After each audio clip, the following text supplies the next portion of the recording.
Hello and welcome to the final Game Collection podcast of the year. I'm Matt, your marketing boy here at TGC, and I'm joined, as I have been for 15 previous episodes, by the moustached man himself, our social media guru and fashionista extraordinaire, Mr. Jack Keogh Jack. That's me. How are we doing? I'm good, man. This is over. Like the year is over. We've over. Made it. You're over. Everything is over. I got nothing left to give other than what very little energy I have left to this pod this afternoon. I am running on caffeinated fumes and vibes. And vibes. No tactics. Just vibes. Just festive vibes. And yeah. Yes. I mean, although if we're talking about festive vibes, my friend, you were dressed like a festive vibe. I have gone for this. If you aren't watching on YouTube, I've gone for this fluffy number, which was as close to the Grinch as I could find. Because one, it's the greatest Christmas film of all time. And two, I didn't have any other way to prepare. So for those who are listening rather than watching, I'm wearing tinsel and a Star Wars Christmas jumper. You can't see down below with Darth Vader in a Santa hat that says, "I find your lack of cheer disturbing." Which is funny because you may as well be saying that to me right now. Well, indeed. I'm going to take the tinsel off because it's itchy as balls. You lasted all of a minute and a half. I think I've come out in hives on the back of my neck. Yeah. So tinsel should not be worn. That's top tip there, kids. There aren't any kids listening to this. We're so old. No, and if there are, my God. My God, what are you doing? My God. Strong start, just like last week's. As always, my friend. But no, listen, look, this is what we're here for, right? No tactics, just vibes. Talk some video games, have some fun, answer some community questions, drink some eggnog, and go home. Yeah, I'm not drinking eggnog, not really. No, disclaimer. Speaking of disclaimers. Yes, well, that was a lovely segue. I wasn't ready for it. I wasn't even ready for it.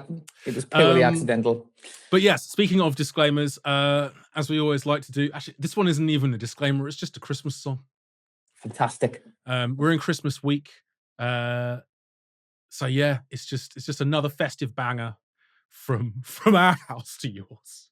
So without further ado, rain is falling 'cause it's Britain. Don't be foolish, stay inside. 'Tis the season, treat yourself to more games. Grab a gamepad and stay dry. Amazon and Game Can Do One. Come and shop at TGC. Get rewarded on the games you buy and enjoy free delivery. Then come kick back with podcast chat. We'll do some Q&A, drop some spicy game takes, and rip nostalgic bants. Prices falling, deals around us. Come and hang out, let's have fun. 'Tis the season, treat yourself to more games. Merry Christmas, everyone, from us here at TGC. I was really hoping right there at the end. I mean, that was fabulous, by the way. Fabulous. Thoroughly enjoyed, as always. But I was really hoping that once again, just that line at the end there was just begging for, and once again, Amazon and Game Can Do One. But that was a highlight, of course. I love cheap shots of our competitors. I mean, yeah, 10 out of 10. 'Tis the season for fun. If a plucky indie can't take cheap shots, corporate leviathans, what is the world coming to? What are we even doing? What are we even doing here? What are we even doing here? Yeah. So, Merry Christmas, everyone. Thank you. Merry Christmas. You have once again performed admirably. That's what my wife said last night. Wow. And on that note, lies. Anyway, so last it's chaos already. Last podcast of the year. And Yes. it seems fitting, right? Like we're going to get into some absolute banging questions. Thank you so much to everyone who sent in questions. Some really awesome Christmas themed questions that we're gonna actually, just absolutely delighted to get stuck into those. But before we do, Jeff Keighley and his gurning visage have had their say. It's time for us, I think, to just look back a little bit over 2025 and maybe crown a TGC Game of the Year, or at least chat about some of our favourites from this year. So our games of the year, yeah, our games of the year. Okay. So yeah, man. What's been your standout game of 2025? This was a bit of a panic for me when we talk about this question, because I realized how many games I've played this year that didn't actually come out this year, and we do touch upon like questions that surround why in a little bit. There really has just been so many games to kind of juggle, and as I mentioned in previous pods, I don't really have a great deal of time to game. So yeah, the games I spent the most time on this year and absolutely blew my mind were games that everybody else was enjoying in 2023 and 2024. So the backlog is real. Like the backlog I've always is real. I've always been a bit slow, bless me. So there we go. But I will say I have had the absolute pleasure. If you did see last week's pod, you will already know this, but I have had the absolute pleasure of playing Metroid Prime 4 these last couple of weeks, and I have had what can only be described as a bloody good time. I'll be honest with you. There really haven't been many games I played this year that launched in 2025, but that is my favorite. I'm not finished it yet, so I can't, it could change, I guess, but I'm having a fantastic time with Metroid Prime 4. It looks fantastic. It plays great. Because you're playing it on Switch 2. Samus, you are, yes, because it is out for both Switch and Switch 2. Yes, picking up the game collection for all of your physical gaming needs.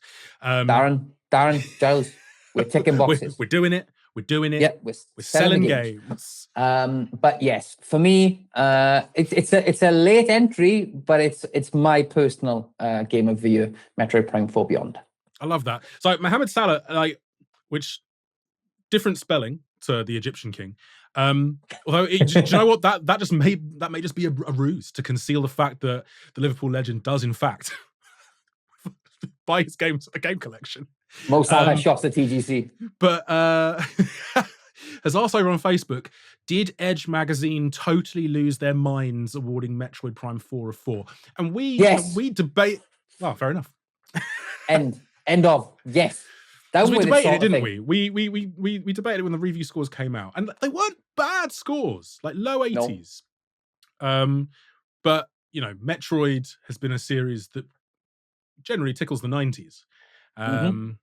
So yeah, what's your kind of view on this with what you've played so far? I think sometimes a game can take too long to come out, right? And sometimes I just think things just don't ever match that level of expectation alongside the time you waited for it. And Metroid Prime 4 was announced how many years ago? Like that. This fan base have been starved of Metroid. Yes, we got Metroid Prime Remastered, which also scored in the 90s, as I recall. But like it's just been such a long time coming that I do think that the timing will have had a negative impact on some of those scores. I jumped in and within the first 25 minutes, I was like, this is fantastic. I'm having a great time. Like it's, some games take a little bit longer. Yeah. I just got, and yes, look, I am biased. I do love Metroid, but I just felt straight away very much at home and just loving life. And yeah, so for me, I mean, yes, I am slightly biased because of my love for the franchise, but 4 out of 10, man. It's got to be 4 out of 10, right? I just don't understand that. I mean, look, to each their own.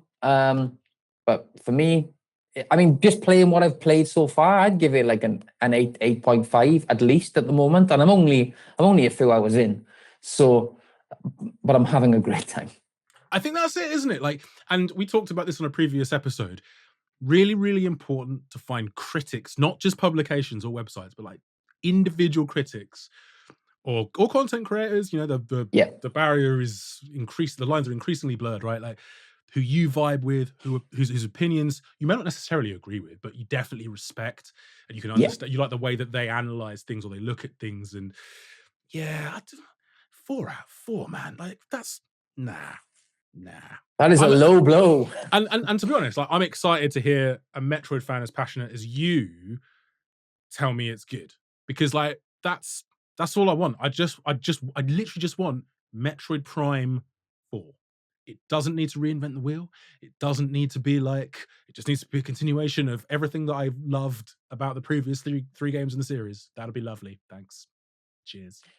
I can't say that I agree with the hiding behind the amiibo to unlock though. No. I don't think that's okay. Yeah, but that aside, I'm having a great time. Oh, well, I'm glad, because that I think that marks probably, because we talked about this on the podcast before as well. Like the Switch 2, it could be argued, and I think you have, that the Switch 2 has maybe not impressed quite as much as one might have hoped, you know, in its launch year. I think, you know, both of us were somewhat disappointed, but how could we not be, in all honesty, by Mario Kart World? Opinions were split on Donkey Kong Bonanza, but that's made plenty of people's Game of the Year lists. It was in the running for Game of the Year at the Game Awards. I still love it. I'm still getting a kick out of it. But yeah, I know it's been a bit mixed. But like, do you feel the Switch 2 has finally sort of arrived with Metroid Prime 4? I think it's my first. I think it's my first taste of what I feel is, maybe a little bit of a love affair starting with my Switch 2. I will also say that I played Kirby Air Riders last night for the first time, and I'd rather play that than Mario Kart World. Like I would. I mean, it was chaotic, much like my brain. And I'll be honest with you, there was an awful lot of stimulation going on the screen. And yeah, but I had a great time. And yeah, you put Mario Kart World or Kirby Air Riders on a table, I'm picking Air Riders. I don't mean to keep dissing on Mario Kart World, but I just don't like it. I don't think it's a good game. I think it's a fail for me. Air Riders was just chaotic fun, and I will be playing that again numerous times before I reach for Mario Kart World. Love it. I think there are a few. I think I managed to play more games from this year than you did. Definitely. there are definitely a few. There are a few that I missed out on, because I know there's a lot of love for Death Stranding 2, and I figured, oh well, I better go. I missed Death Stranding 1, so I should go back and play that, right? And I lasted about an hour, and I think I ultimately determined, and feel free to tell me that I'm wrong and that I need to give this another go, or tell me that you can jump into Death Stranding 2 without playing the first game, because I hear it does fix a lot of things that the first one not got wrong, but people didn't necessarily like about it. But yeah, I bounced out of that super fast. I was just clambering over a bunch of rocks for ages, and it was just like, nah. So I don't know if I need someone to explain or just really sell me on Death Stranding, as I think both of those games, because they look amazing. Like 2, the footage of 2, just like almost like undeniably probably the best looking game made to date. Like it's absolutely gorgeous. So yeah, it might go into the list of things I wish I could love, but sadly can't. See also Elden Ring and Elden Ring Night Rain, which obviously released this year. Although I didn't really jump into that, mostly because designed for co-op, rather than being that kind of like solitary solo experience. But yeah, 2 standouts for me that I do want to call out. One is Ghost of Yote, which I just don't want to end. I'm nearing the end of it now. I've started trophies have started popping up for all of the visit all the shrines and do all of these extra bits and so on and so forth. So I can feel I'm now nearing the end game, and there's not much more for me to actually do apart from continue with the story. So but it just levels up Tsushima in every single way imaginable. It might be it's just one of my favorite open world games, and I love the combat. I love it's fluid and responsive. The sword play is fantastic. The duels are wonderful. It's one of the most. It's gorgeous. The art design is phenomenal. The way the environment is like the way the wind is almost a character, and baked into kind of navigation and level design. It's so good. It's so good. The way like the petals, like the blossom swirls up, and it's just it's a sumptuous game. Like a Christmas ham. It's delicious. It's wonderful. Like a Christmas ham. Like a Okay, Christmas well, I ham. mean, no notes. Fantastic. I of course would love to play that.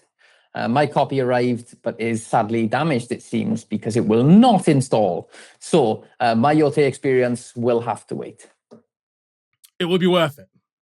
You played Tsushima, didn't you? I played bits of Tsushima. Okay.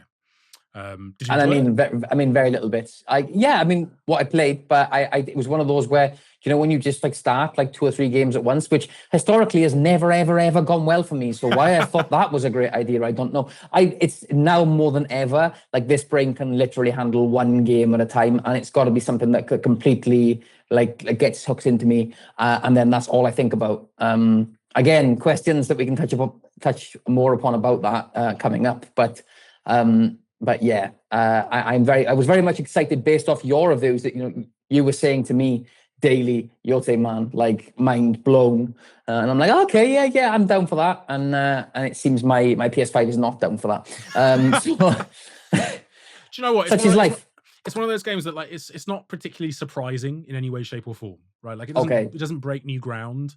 No. It's just what it is. Yeah, and it's just really good.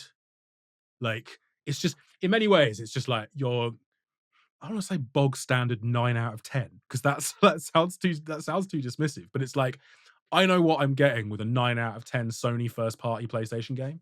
Exactly that. Yeah, it's you can buy it safe in the knowledge that the production values are top notch, the story's great, the action's awesome, and it's just so good. If you're in any way a fan of that sort of Kurosawa-esque, I guess, sort of cinema, or you just like some kind of, it's quite swashbucklingly action, really. But it's just awesome. It's just, I love it. I will play it. Yeah. Sadly, it will not be this Christmas as planned, but I will play it. But no, I can heartily recommend Ghost of Yote. But yeah, my game of the year is a game that was surprising, sort of came out of nowhere.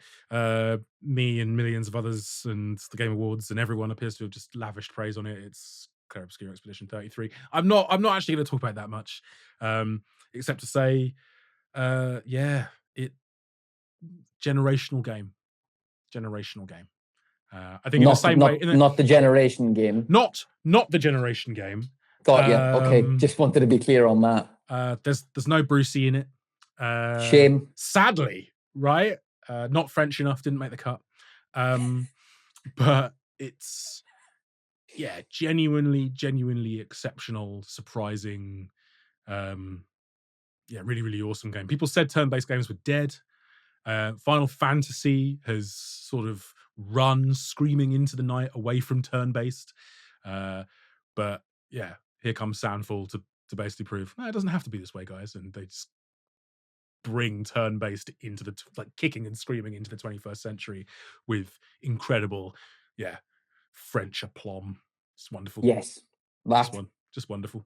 So I mean, I don't think anybody's shocked to hear you say that Clair Obscur Expedition 33 was your game of the year. It's only been mentioned on every pod since we started this. So so yeah, no, I mean, no shocks, but as we've said numerous times, when a game comes along that ticks every box, it deserves to earn all of the awards. So apart from best indie, which we agreed was still contentious. Yes. Although, hang on, didn't I read that it had been stripped of that? Have you read what's happened with regards to some use of AI in the game? I've seen a couple of articles. Well, this is because like a lot of it turns out the use of AI is far more widespread than people thought. Because Sandfall have acknowledged it. Larian, obviously, the developers of Baldur's Gate 3 have acknowledged it. I will say that I think both studios, so Sandfall said it was basically placeholder assets. Okay. Although I think some of them made their way into the game. For Larian, I think very, very, very early on in sort of prototyping and testing, and their devs are free to use it in the early sort of stages, but I think they made pains to suggest that nothing AI kind of makes it into the final game. And I'm gonna play a bit of devil's advocate here, because I think that I think there's nuance to this. Because I think it's difficult. I don't know enough, to be honest, to actually really have too much of an opinion on this. So I'm going to defer to developers who use tools every day to make games. And do you know what? I think that's the thing. If AI is a tool that developers are using themselves in the early stages of game development to make their lives easier and to alleviate, some of the annoying busy work, right? Then, I mean, who am I to tell them how to work, really?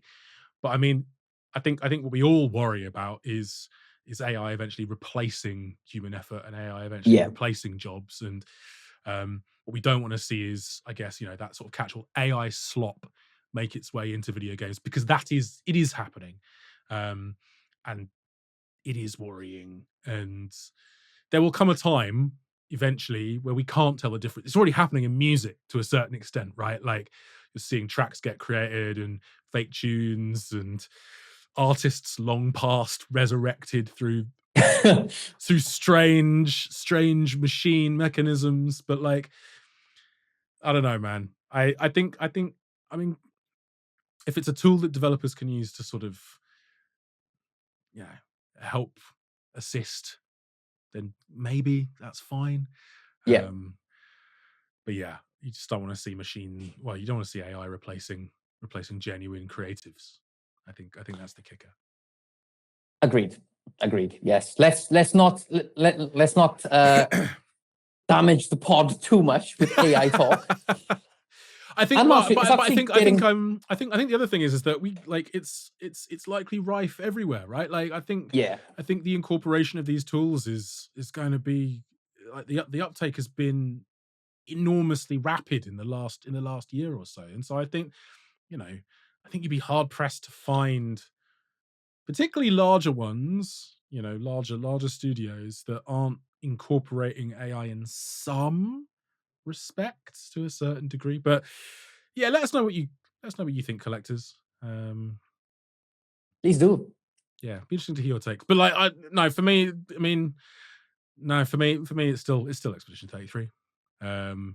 I knew it wouldn't change. To be honest with you, I knew it would in no way change your view whatsoever when it comes to like how you feel about the game, like in this scenario. Like, I don't think there's too much machine slop in that. I'd be up. I loved it. I love my time in the game. I love the way it made me feel. Phenomenal stuff. Okay, well, this is a far more important question. As my room is getting very dark, because I am an hour ahead here in France, so is this better or worse? That's worse, isn't it? That's worse. No, that's worse. No. There was a glare to begin with, and now it's fine. Sounds wonderful. Can you see? Well, now. I'm struggling with a lot of things at the moment, Matt. I'm not going to lie. Well, let's jump into some community questions, and that will help. That will help. Hook things up. Now, well, we're going to start with a couple of cerebral ones before we jump into the delightful Christmas nonsense, just while we still have energy, or at least a semblance of it. Okay. So, and we've touched on this a little bit. So, Michael Lockerbie Shout out Michael, he's asked a whole bunch of really awesome questions over the last few months. Over on Facebook asked, do you find the volume of game releases overwhelming?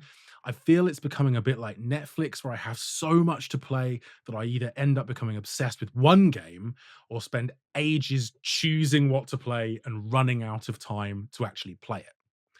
I find this highly relatable. Yes, I mean, I actually thought that was me. Um, just Michael touching upon Ockamy, what I've already is that you?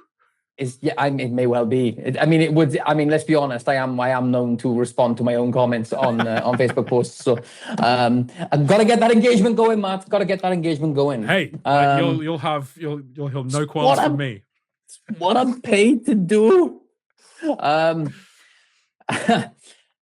Look, yes, I absolutely relate to that. Hence why I said earlier on that the majority of the games I've played this year are not games that launched this year. I'm so far behind. Working in the industry means you spend a lot of time getting to hear about new games and really want to play new games.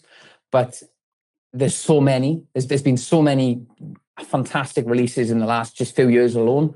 But yeah, there is on occasion, as I mentioned, like it will be a case of a game coming along and it finally gets its hooks into me, and then that is all I will play until completion. And if I'm that obsessed, I'll try and get the platinum trophy if I feel it's obtainable. Some of them are just not, right. Like some people's platinum trophies, like I'm amazed by. I have nothing but respect for it. But yeah, like I highly relate to the trying to choose a game to play and ending up just turning the TV off and going to bed. Like it's when you're between games, when you finally finish a game that has changed your world, and then you just want something to come in and just replace that. Even when there are so many fantastic releases that are kind of like in the lobby waiting, to try and decide on one of those, okay, that's my next one. It's overwhelming. Like that is the word I would use. Like I find it overwhelming. And there has been numerous occasions where I've just gone, actually, I'm not going to play the PlayStation. I'm turning this TV off. I'm going to sleep. So yes, Michael, I am you. We're all you, Michael. We're all you, Michael. Like, I think it's funny because I had this when I finished Expedition 33 earlier this year, because I just I've sunk 70 hours into that. I have a small child. I don't have huge amounts of time. So I'm like, it really matters what you pick next, sort of thing. And that pressure can be immense. Slight sidebar. I also think the subscription services have made this worse. So, being able to browse a Game Pass or a PlayStation Plus and just be able to sort of test and try on one hand is lovely, but I do think that you get choice paralysis. And sometimes I'll spend 10 hours trying 10 different things when actually I would have been better off actually just picking one and trying to just jump and spend 10 hours in that. Because by that point, I find starting new games a bit stressful, because I do like big games and I do like games with rich systems. They can be like, and I know you find them overwhelming, but like, so do I to a certain extent. So I have to know, like I always have to trust that by the 5-hour mark, I'm going to be enjoying it, if that makes sense. It's like TV series. I give myself 3-4 episodes because I know the first episode is not quite enough, right? By 3 or 4, I usually know, yeah, this is gonna suck for me, or this is the best thing ever.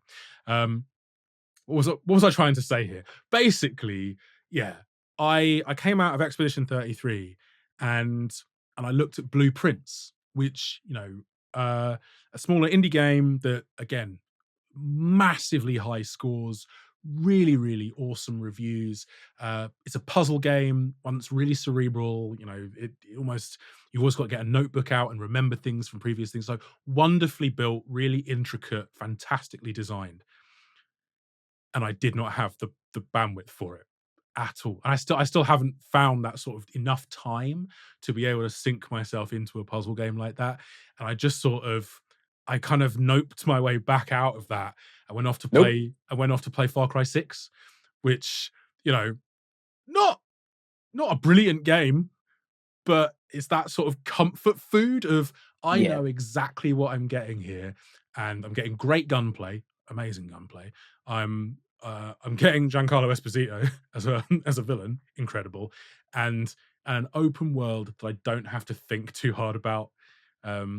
So yeah, that's sort of sometimes you just sort of default into a game or into a comfort experience that, yeah, I wanted to play something new and something fresh and something from this year, and I just didn't have the mental or physical energy. I think there's probably a case to be made there that it's those kind of heavy emotional experiences, in a positive way. It hasn't got to be a negative emotional experience from a video game, but a game that kind of connects with you in such a way and has a profound effect on you, to then just expect to jump into something else and have that same experience when you're already when you're still just reeling from the loss of a game like that. I think that there's probably a case to be made that comfort food in between that and the next release or the next big game is advisory, maybe, because as you say, you don't need something that's going to reinvent the wheel. You just need something that's going to be a solid like 8 out of 10. That's just going to give you an easy ride. You're going to get some quick fire gratification and then kind of reset the emotional meter. Yeah. Yeah, and I think I liken it to films, right? Because there's films and TV series that are like super, as you say, emotionally engaging, sometimes harrowing. They sort of beat you up a little bit, and then you just want to go watch some Michael Bay. It's like little palate cleanser. I'm just gonna go watch Transformers again, like the second one. That's really bad. The first two and then stop. Yeah, I mean, yeah. Like I wanna watch John Turturro say he's underneath a robot scrotum. Like that's amazing. That's what I need. Nice little Bayesian palate cleanser, and then yeah, onto the next incredibly critically acclaimed Marvel. But I think in a similar way, like it's really interesting actually, because I get FOMO real bad, and obviously working as a conductor of the hype train, which we talked about before, doesn't help. Yeah. So you're amassing games throughout the year because you've been shouting about and evangelizing them, and then you don't have enough time to play them. But like you, I struggle to play more than one big game at a time. So actually, Pokemon started taking a bit of a back seat as I'm trying to finish Yote now. But the sort of the game I'm kind of playing in between when I don't have quite as much time is now Ball X Pit, which is basically a cross between like Vampire Survivors and Breakout. And I don't have to think about it very much. And it's really, really addictive. And it's got that just sort of like one more go quality to it. Okay. So I like to have some of that sometimes, where you've got like a big main game on the go and then sometimes it's a mobile game as well that's quite a bit mindless but still fun. So I don't have to think as much. That's well, it's trial and error, man. It's trial and error, and I think you have to find something that a routine that works for you when it comes to these bigger experiences. As you say, I think there's probably an element of that as to why sometimes if I'm playing a really big game and I'm having an amazing time, maybe I'll also exit that game a little bit earlier in the evening, and then I'll play a little bit of Time Splitters 2 or something before bed, which is just like weird, but it's like because it's kind of like, I don't know, like watching ASMR before sleep. I'm like, I feel calmer now. Yeah. But there we go. I love that. But like, I think on the last bit of your question there, Michael, I'd say just flip a coin and pick something. I think the worst thing you can do, and I've done this myself, is I've sat there in front of my game library and gone, maybe no, and an hour has gone past, and you're just like, well, that was a complete waste of time. Genuine, even if it's something that you've played 50 times before, doesn't matter. Jump into something, because you'll get a lot more out of that than you will do staring at your game library. I've done it many times, so yeah, flip a coin if you need to. End the misery. Or just jump on and ask us. We'll give you a game recommendation. I've got my gaming doctor lab coat somewhere in this room. Pull it on, whip out a gaming prescription for you for all of your physical gaming needs. So yeah. Matt is in fact working as an emergency doctor over the holiday period. If anybody needs him, by the way. Yes, you are not. No. Do not contact us with aches and pains. Just gaming Rex. Just vibes. No tactics. Craig Armstrong over on Facebook, sort of a bit of a related question, I guess. This leads in, yeah. Yeah. Has asked the question of, have you ever suffered from gaming burnout? I think I am at the minute. So I'm about to say, like, not a doctor, but yeah, we're about to get into something here. It's a Have you ever horrible condition.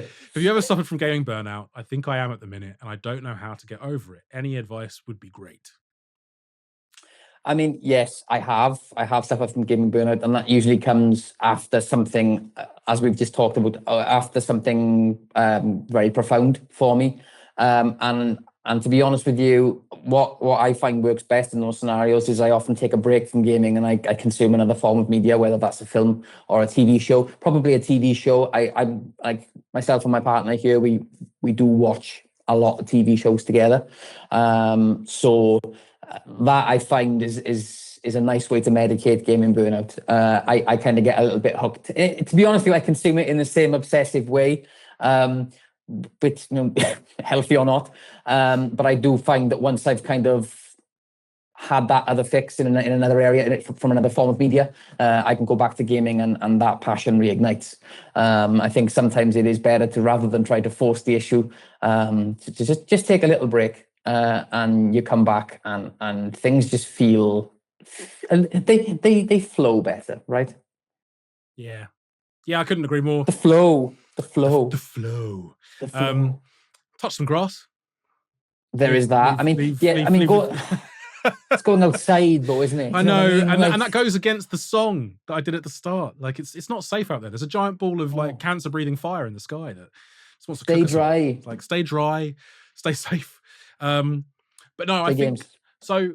I've worked in games now for over 15 years, and when I started out, it was I was running the Hot UK Deals games blog.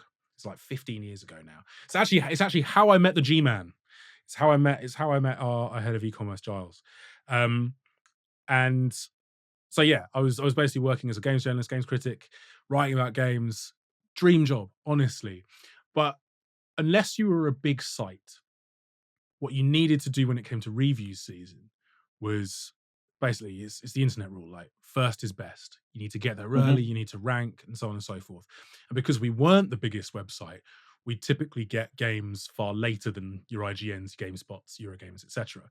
So you'd have to crush it. You'd have to put in the hours to really, really, really beat a game so you could get the review up in time in a decent amount of time to still be relevant and still get the traffic and still get the hits. There's no way to enjoy a game. There's no way to review a game. I think times have changed now. Like the time pressure, mostly because 70-80% of games media died, right? But I think times have changed a little bit. I think, but yeah, that's no way to play and enjoy and really even review games. Like that time pressure, it's horrible. And I remember, I think Assassin's Creed Unity was one of the last games that I reviewed. It was an absolute buggy mess. Obviously, I think I gave it 5 out of 10. And by the end, I was so annoyed with this game, and I loved the Assassin's Creed series. There are bits in that game that are wonderful, but like I was fed up. I was done. I was so done. I just needed it to be over, and I stepped away from games, almost completely, for a good couple of months. I couldn't enjoy it anymore. It wasn't. Games have so often been escapism for me. It wasn't that. I had to go lose myself in another medium. So exactly as you just said there, like it was books for me. I read all of the Game of Thrones books. Okay. And that was awesome because I was just like, I've rediscovered my love of fantasy and like fantasy literature again. This is fantastic. Yeah, I just immersed myself in books, and yeah, it was really, really awesome. So I completely agree. Like especially if you love consuming entertainment media, and especially if you're into storytelling, right? Like, and I love games as a storytelling medium. Going and immersing yourself in stories in some other mediums works wonders. And then like there comes a point at which like you get the little tingle, the little itch, just like, I need to hold a gamepad again. Or you see something or an advert, or someone just reminds you that game X exists, or you jump back into like a game that, you know, from your childhood that you absolutely loved, and you're just playing it for fun again. There's no expectation, and you're not doing it because of FOMO. You're just doing it for the love of it, and that's a good way of, you know, when you're ready to, gaming will kind of find you again, I suppose. Absolutely. Yeah, couldn't agree more. But I think, yeah, you have to give yourself a break in whatever kind of, and I would say don't fight it too much. Like, if you're really feeling burnout with games, yeah, take a break, walk away, Take a break. do like enjoy something else. It will come back. Like, I promise you, it will come back. But yeah, give yourself a chance to reset a little bit. Next. Well, those are some heavy questions. Into the fun stuff. Yes. But thank you. Like, we love answering questions like that. Really, like, really cool, really thought-provoking stuff. And, you know, I think as well, I think it's a testament to the community as well, though, man. Like, I love hearing from you guys. Oh, we talked about it on Mental Health Day as well, and like just how great games are for a lot of this stuff. And yeah, to lose your pastime sometimes, or to feel like you're losing it, can be quite an overwhelming thing. But I think, yeah, there are never any bad questions, and there are never any questions that we'd be afraid to answer. So thank you, Craig, and thank you, Michael. Really, really, really awesome. But yeah, it's the festive season. Let's get festive. Before we do, one question from Dan Percy, who said, "What's the hardest level in gaming history, and why is it the driver tutorial mission? I'm 38, and I still think about how ridiculously hard it was to this day." Thank you, Dan. So this question, first thing that came to mind was the last level in Mario 3D World, which did take 10 years off my life. But the feeling of beating it was unlike one I've ever experienced before. It took many deaths, many days, many weeks, possibly months. I mean, it took a while. I really struggled with that, man. It was just relentless. But it's also my favorite Mario game ever. I'm probably, well, it is in my top 10 favorite video games ever. Mario 3D World for me, that final level is not for the faint of heart. Beaten it once, never again. Yeah, I talk about it fondly, but and sometimes I watch it on YouTube because I know I'm never going to play it again. Sometimes I can have a little look at it. From a safe distance. Yeah. It's just like, I remember the pain. You can't hurt me anymore. So yeah, like, I mean, no doubt. Another one, an honorable mention: the final mission of the final take from the film in Stuntman on PS2, where you have to hit a stealth jet at the very end. I'm not even actually sure if I ever beat that level, actually. I do remember there was one occasion, I may have mentioned this on a previous pod, where obviously with Stuntman, you take damage to the car, right? And if you total the car, the scene fails and you have to start again. Well, the final part of that final scene in that film is you hit the stealth jet as it flies past. You go off the pier and you try to hit the stealth jet, and this thing is flying. Like, of course, it's a jet, but so you have to be bang on with timing, like bang on. And I finally, after countless attempts, hit the jet and totaled my car by hitting the jet. And it was at that point I think I probably felt this game wasn't ever actually able to be beaten. And I was but a boy, and I have not experienced it as a man. But I would love to see Stuntman come back. By the way, even on the classics catalog, Yeah. just give a Stuntman back. I loved that game.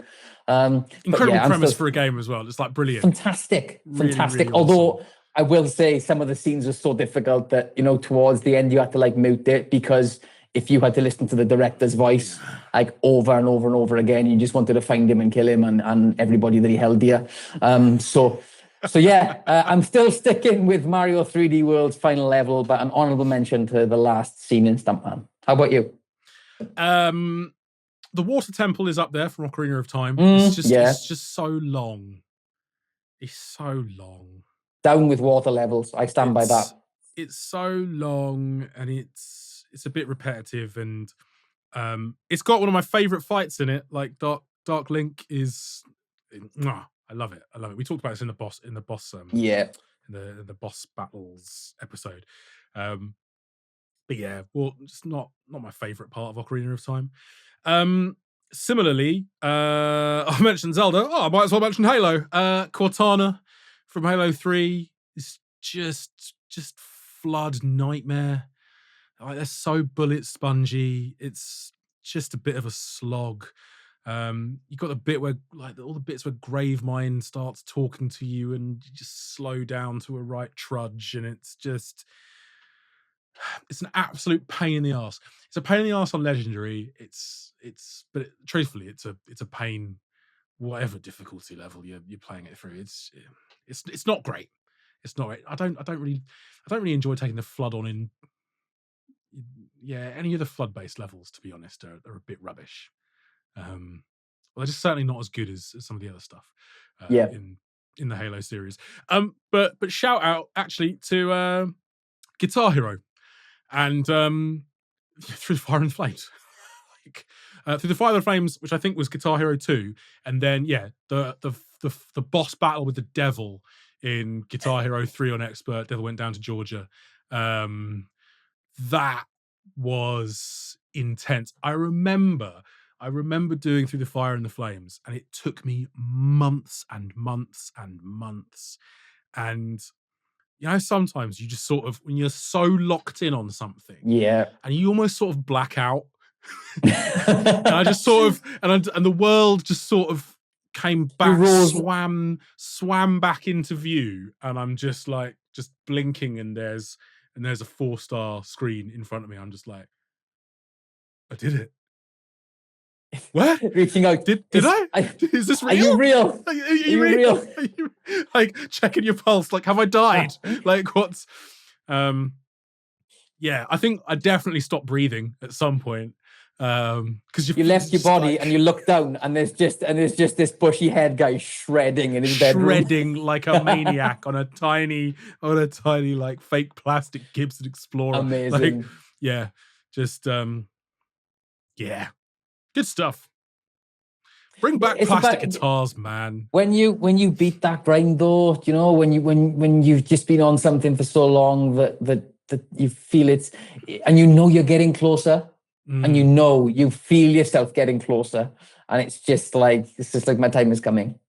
And then that achievement is With that one though, like it's, there are so many that flat to deceive, and you're just like, oh, this is the run. This is it. This is just abject failure.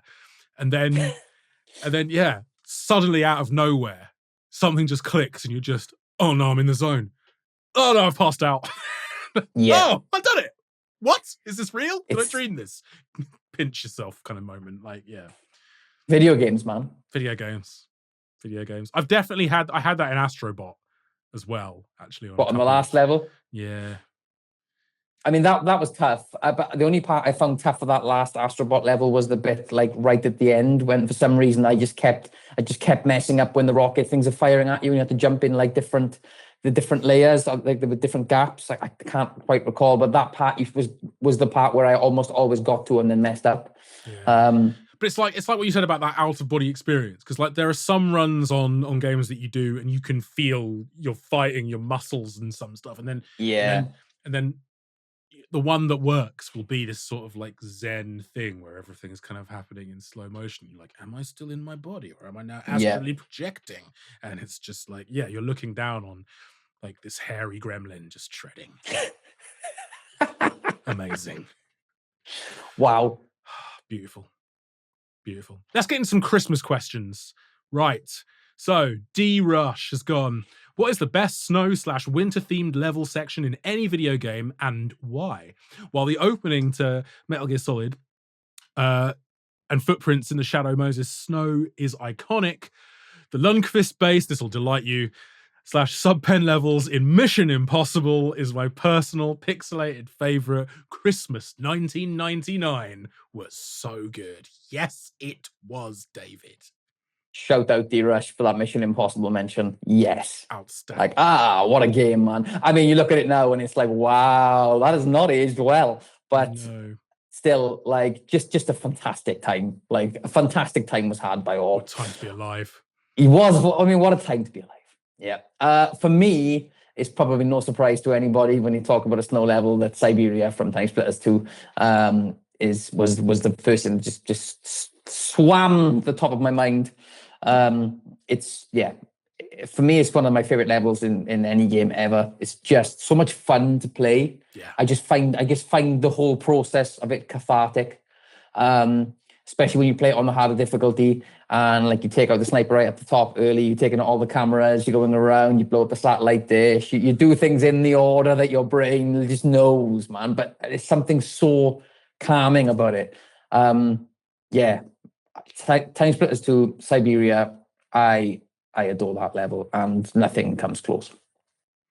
That's a unless top shout. Unless there's something that I'm massively overlooking, and when this pod ends and I'm like, oh my god, I said nothing comes close. That is such an insult to whatever. But as far as I can tell, in this very burnt out brain of mine, on the 23rd of December 2025, it's what I got. It's what I got, and I'm happy with it. I like it. A couple of platforming shouts: Coco Mountain from Mario 64 and Freezeezy Peak from Banjo-Kazooie. I just loved going up to the top of the mountain and then jumping off. Yep, great shout. Always good fun. Shout out Ski Free, because just the best game. It's the best game on old school PCs. And you're skiing down that mountainside, and then just when you think you got it nailed, a Yeti comes and eats your head off. Like, wow. I mean, fantastic. I've not played that, but it sounds iconic. You never played Ski Free? You never, like that old Windows 95? Oh, man. Nope. Man. But I would like to give, now that you've mentioned that, I would like to give an honorable mention to 1080 snowboarding on the N64. Oh, God. That was biblical. Mm-hmm. Yeah, the whole game. Mm-hmm. You're just on the mountain. Immense. It's just great. Yeah, immense. But I think for me, I'm a massive Star Wars fan. There have been better battles of Hoth, right? Like, and there have been better Hoth-based levels. Like Battlefront has some phenomenal ones, but for me, it's a toss-up between Shadows of the Empire. I can't believe. And Rogue Squadron, which both have a Battle of Hoth level, and I just remember, because I think just taking down an AT-AT for the first time, and you're just like, this will never get better than this. No, it's amazing, man. Shadows of the Empire, I again, easily like top 5 best games on the N64, maybe even top 3 for me, I'll be honest. Like, I adore Shadows of the Empire. And that, what you've just mentioned there, I am ashamed. I've just said, and nothing comes close. That comes close, let me tell you. There we go. This is why this works, man. Yes. We help one another out. Thank you. God shout bless out you. With Hoth. And shout out D-Rush for coming in with loads of really awesome questions and comments. Always chipping in. Over the last 12 months. Really appreciate it, man. Crowley177 has asked, what game do you want for Christmas? It's not a game. It's a Lego Game Boy. And I would really like, and I've been really, really, really good this year, but I'm 35 and I haven't actually asked anyone to get me a Lego Game Boy. So what do I want in this moment in time? I want a Lego Game Boy, but such is life. I think I can just buy one, to be honest. Well, you can get it from our collectibles site. Well, you have a collectibles site? You get it from TGC Collectibles. No. I'll do that right now. Gamecollection.net. Free UK shipping over on orders over £20. My God. We're doing it. We're doing it. It's a wonderful piece of kit. Yes. And what I love is that I so nearly dropped money on this, and then I remembered that I needed some money to buy other people Christmas presents, like my family. There's a Kickstarter for a kit that makes it fully playable. Like you can buy, because the Lego Game Boy is a 1-to-1 replica basically, and it's fantastic. And it's fantastic. The detail on it is phenomenal. I have one. It's amazing. But there's a kit that successfully passed Kickstarter that has been funded that will make it fully playable and allow you to play Game Boy games. My God. So just putting that out there. I need it in my life. it was that moment that Jack was glad he was sitting down. That's fire. Like, not genuinely. That's the first I've heard of that. That's amazing. I just love that these things exist. I love Yeah. that there are mad people out there just go, oh yeah, we'll make that playable. God bless you, engineers with more skill and talent than I could ever hope to have. Ever. Wow. But I will give you money. I will give you money, and I will have that for my Lego Game Boy. Yes, please. Take my earnings. Take it. Take it, so I can buy things I really don't need, but really want. Take these broken wings. Take these broken wings. Ah, outstanding. Not a Christmas song, but we don't care. No. What an absolute banger. Unreal. I've asked for a bunch of GameCube games for this Christmas. So I'm sort of hoping that I've started collecting GameCube games. Started this year, well, towards the tail end of last year. Got a few on the list that I think aren't too enormously expensive. Because one end of the spectrum you've got like Fire Emblem, and well, Pokemon XD that I've got up there. I can see him. Just got that. I don't know if you noticed. Just got that over there, front and center. But I think, a bit of Paper Mario, 1000 Year Door. Nice. That would go. Which is now a game. Which has now gone down in price since we had the remake, right? Like I'm sure I read that it was like so. It was pretty highly priced for a while, and then obviously we got it again on Switch, and people scalpers who were holding on for that big sale.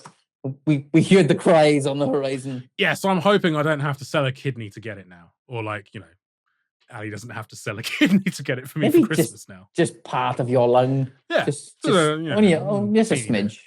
Yeah, it will be all right.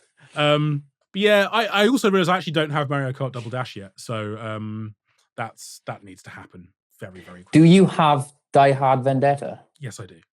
I love Die Hard Vendetta, man. What a game. What a game. Like, so yeah, some GameCube games for me. Nice. That'd be nice. Luke Scannon over on Facebook and Tony Coffey have basically asked the same question, which is, and I think we've answered this one before as well. But so maybe there might be new ones that we can choose from. But biggest Christmas gaming memory? Like, do you have a specific console or a game one year? Christmas gaming memory. So I know I've mentioned having my SNES on numerous occasions, so I'd actually switched up and thought, obviously there's been numerous years where I've had some wonderful gaming experiences. And today I'm going to talk about when I got my PS2, because I didn't actually ask for it. I didn't ask for a PS2. I was just quite surprised on Christmas Day when I opened one of my presents and it was Austin Powers Goldmember on DVD. And I was like, oh, amazing, Mom. I haven't got a DVD player, but I can watch it in the living room. She's like, yeah, you can watch it down here. It's great. And then, of course, once the present opening was over, she then rolled out the box from the side of the sofa. And I was just like, what is this? Opened it up and it was my PS2. And my legs fell off. It was just because I hadn't asked for it either. It was just such an amazing surprise. Like, God, just being a kid and like I'm so lucky to have, obviously to have had things like that as a kid growing up. But yeah, it was an epic feeling. And of course I had Time Splitters 2, which was my first experience of Time Splitters 2 with the console. Good times were had, shall we say. That was a, and you know what? Because the SNES was my first console, when people say, oh, what's your favorite gaming Christmas memory? Like, SNES always comes to mind, but having been able to park that and relive that's a good feeling, man. It was an epic time. Love that. Absolutely love that. I'm going to talk about one modern one, and then I'm going to report a crime. Okay. So, modern one, I remember taking, the Jackbox party games. Yes. So fantastic games. And I basically, like, this is only a few years ago. I think it was the post-COVID, because there was a Christmas where Boris cancelled Christmas and we weren't allowed to see folks. And then I think the Christmas after that, we met up with think went to see mum and, or basically the first Christmas we were allowed to see people again and go inside. Yeah. Took my Switch and went down to my mum and dad's, and my sister was there, and her boyfriend was there, and yeah, we just plugged in the Switch and we just all played Jackbox party games, like full of turkey and gravy and much merriment. And it was just really fun. It was just a really, really lovely family, like just really cool little Christmas thing. And like Amazing. mum and dad got really, really into it as well. And they've never been gamers at all. But yeah, it was just a really, really, really nice family afternoon. It was just lovely. So shout out Jackbox. But yes, I'd like to report a crime. Because basically back when we were kids, I didn't have a PlayStation, so I couldn't play Final Fantasy VII initially when it came out. A couple years later, for Christmas, my sister got me a bootleg of the PC version. Wow. And I absolutely fell in love with it. Unreal, man. The rest, as they say, is history. Look, It's not piracy is bad. Piracy is bad, okay? But I couldn't believe it. Because I was like, I'd resigned myself to not playing this game that everyone was talking about.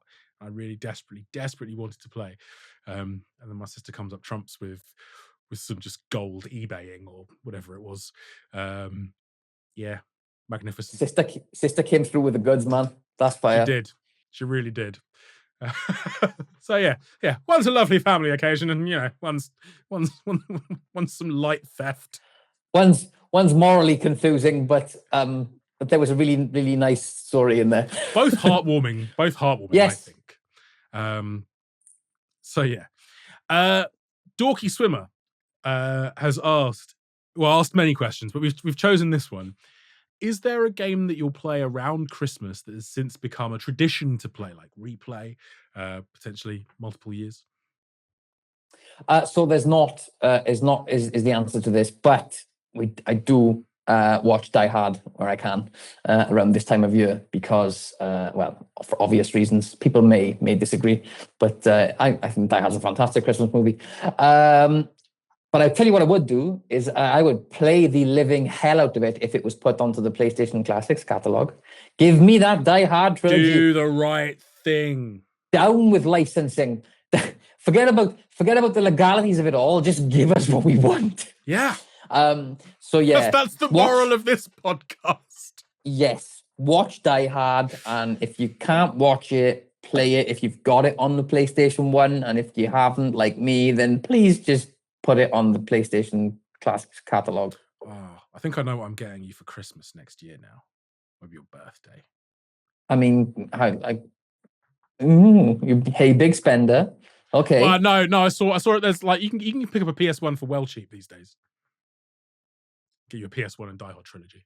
I love you. I think Die Hard trilogy actually might be more expensive than the console. Which is why that's actually that was my point. Like, hey, big spend. And I tell you what, I don't know if there was one, but you dare get me a platinum version, bro? Absolutely not. Do you know what? I'll have no issues in looking you in the eye and say, look, this is a really nice gift, but have you got the receipt for this? I've had to tell my wife and family, please no player's choice stuff with the GameCube games. It needs to be black label only. Unacceptable. Yeah. I love you. I'm grateful for you, but yeah. But please, come on. have standards. Have standards. Have standards. But yeah. Oh, Die Hard's a great film. I saw a good argument. So I've always been a passionate defender that Die Hard is a Christmas movie. But I heard someone say basically that a Christmas movie needs to be a movie that if you took it, that wouldn't work outside of Christmas.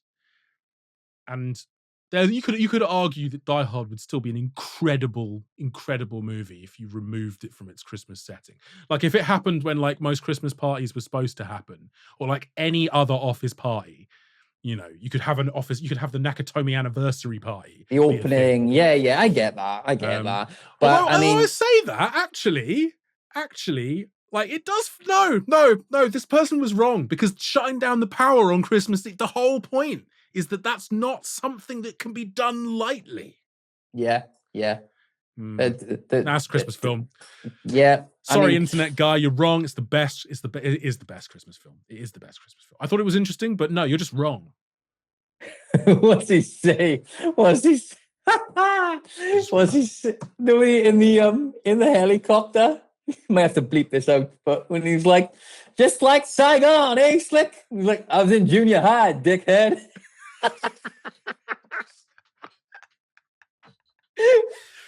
So the two Johnsons, no relation. My favorite, it's really weird. My favorite thing about that film is the way Alan Rickman says, when he's just got his little note by the left, he's just like, ladies and gentlemen, ladies and gentlemen. And so every time I hear anyone, it drives Ali mad. Although no, she loves Die Hard, so she laughs every time I do it. But at least that's what I tell myself. But anytime I hear anyone say "ladies and gentlemen," I always have to just Rickman it up, like, but in it, yeah, in the Rickman voice, ladies and gentlemen. It's so good. I don't know why that's my favorite bit. I just love it. It just tickles me. Oh no, time. It's got so many moments though. It's just got so many moments. I love Al, like when Al turns to Dwayne, what's his name? Dwayne, the cop who's in charge, and he's like, the FBI here, the feds are here, and Al just turns to him and he goes, "Want a breath mint?" It's just the best. It's just the best film. Oh, it's gold. It's gold. Oh. It's absolutely, like, it's just, and I love the bit right towards the end when Bruce turns up and he walks down the ramp and he's like, "Hans!" And he's absolutely mullered. He's limping. He's just black and blue. He's covered in like soot and just misery from an ordeal. And then you just got Holly McClane going, "Jesus," and he just goes, "Hi, honey." It's so good. Like, it's mint, man. It's like, it's, although I will say that Die Hard with a Vengeance is even more quotable than Die Hard. Die Hard with a Vengeance is I think it's by far the best Die Hard film of them all. I mean, obviously 1, 2, and 3, the rest shouldn't even be mentioned or even acknowledged.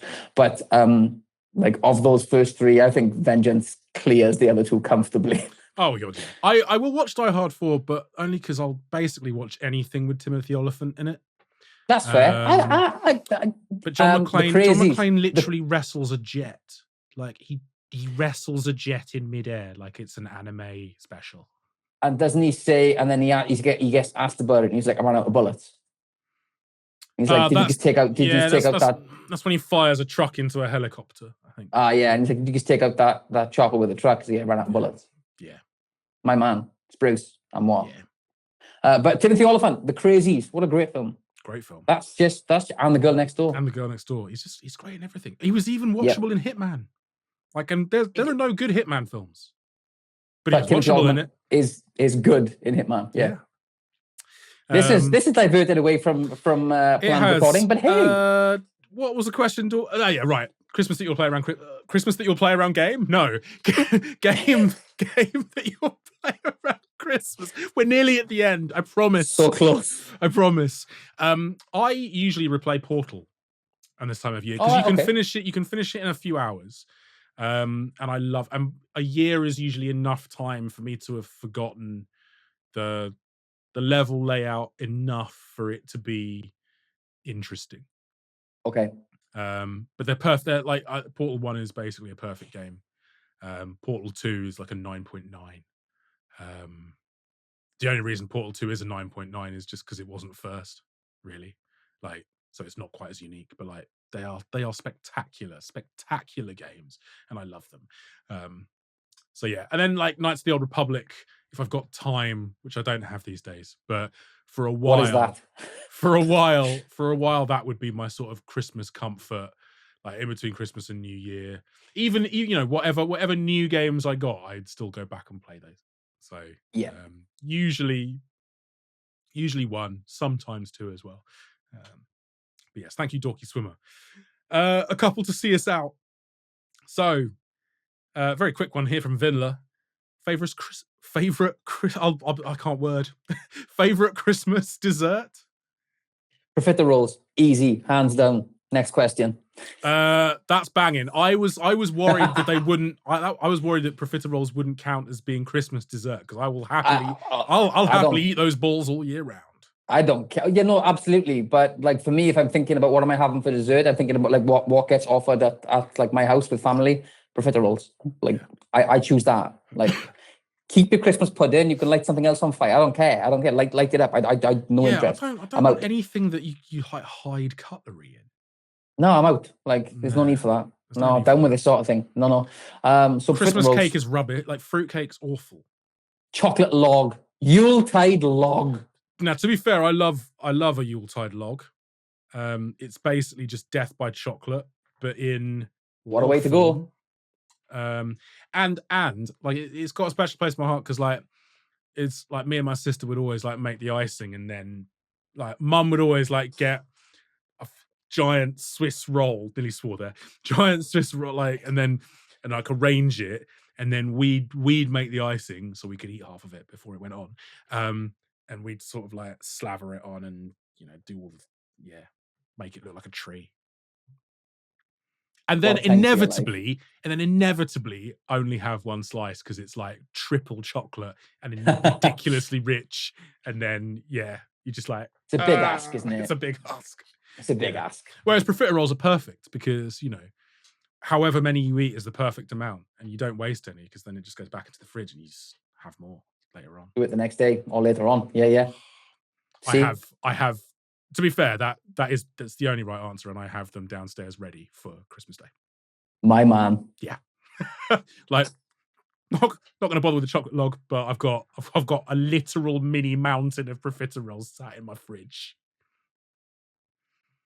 God, it's the best. You have prepared in the best way, my friend. I will say that actually, so I'm a pretty good cook, but I'm terrible at baking, because it requires like precision, and I'm more of an improvisational guy. Bit slapdash, like no, I'm just creative, man. I just like slapdash. I don't want no rules. I don't want no rules.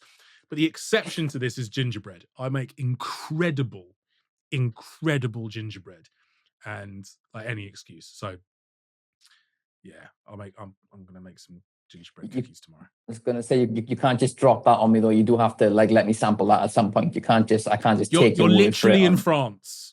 Yeah, no, I don't mean right now. I just mean like there are times in a year when we are together, and you will now provide.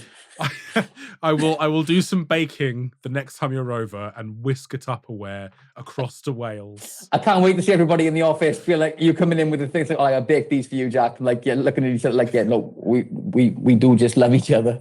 It's just a really loving relationship that we have. I mean, steady on. Like I'll bake them for me, but I'll give you a couple. Why are you like this? Come on.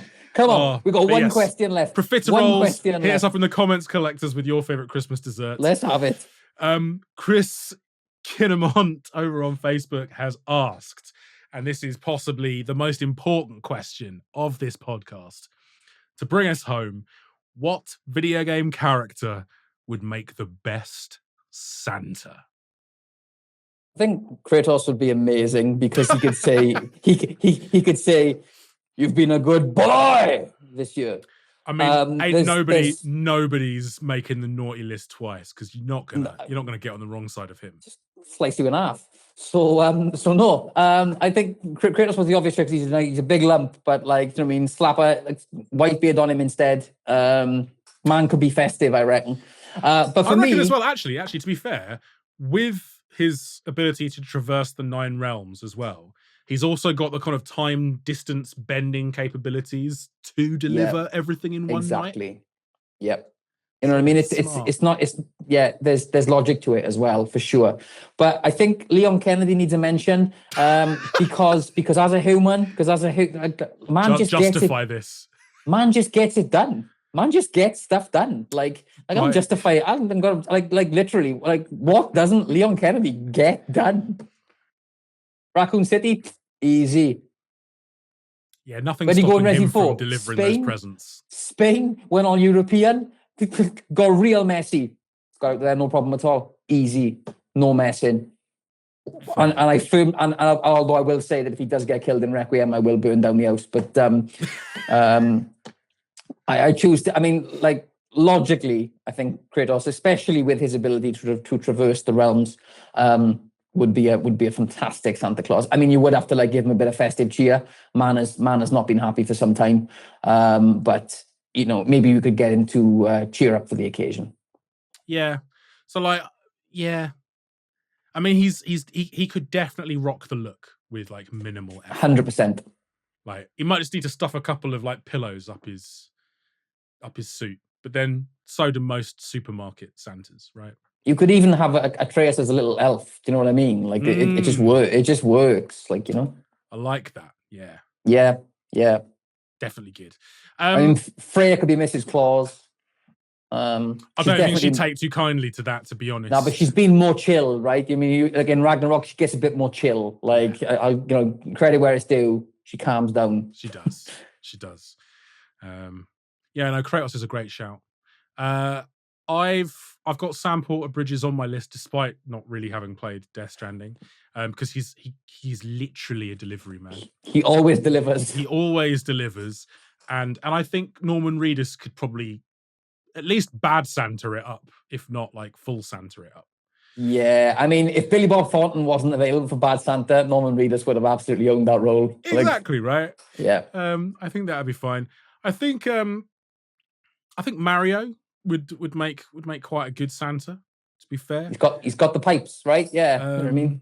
So yeah, another kind of traversal system that can allow him to deliver on time. Also, there are so many Christmas assets of Mario just delivering presents that I've stolen for the website this year. And then like a left field pick, mostly just because he's fat and jolly. Was Earl from Toe Jam and Earl. He's just a big orange blob. Now, Blast from the past. Most of the time, like his attire is very much like shirtless in board shorts and shades, which isn't very winter. But I think, you know, you slap a red suit and a beard on him, he's fat and jolly enough to pull it off. Agreed. So yeah, I think somewhere in between Sam Porter Bridges and Earl from Toe Jam and Earl. There's your Santa Claus. Strong picks. Yeah. And that's a wrap, folks. And that is a wrap. Honestly, I find it incredible. Well, there's not actually a word I can use to describe how amazed I am that we've managed 16 episodes of this. 16. We've been doing this for 4 months. Oh, squeaky chair. Sorry. Yeah, thank you so much to everyone who's tuned in, who's listened, who's fed us questions, who's listened to us babble. And thank you to everyone that's bought from us this year, who's liked a post, who's commented on Facebook or Twitter or Instagram or YouTube or TikTok, wherever. Thank you so much, guys. Like, we literally wouldn't be here without you. Correct. It's an absolute pleasure to speak to the community on a daily basis across Facebook, Twitter, Instagram, and so on. It really is just super fun, right? Like, I know much like every other job, it has its moments where things get really tough and there's a lot of work and everything else. And like, make no mistake, we are all like happy and jolly here. We've got nothing left to give. We've got nothing left to give. It has been a year, guys. It has been a year, but it's been an excellent one. It's I mean, bigger and better things to come in 2026. But just to echo Matt's sentiment, we appreciate you all for engaging, buying, and just spreading the good word of TGC. I see the same names like come back and forth just to engage with our posts and chat and chat away. And that really does just make our day that little bit easier. So big shout out to the collectors in the community. Yeah, thank you so much, guys. And yeah, all that remains to say a very Merry Christmas, Happy Holidays, and have a fantastic new year. We will be back. We're taking a little bit of a break over the festive season, but we will be back with the TGC podcast on the 9th of January, I believe, where we'll look ahead to some of our most anticipated titles of Resi. 2026. Resi. No prizes for guessing what Jax is going to be. But yeah, thank you so much for a wonderful year. And for all of your physical gaming needs this festive season. Check out the game collection. Thanks very much, folks. See you next year. See you guys.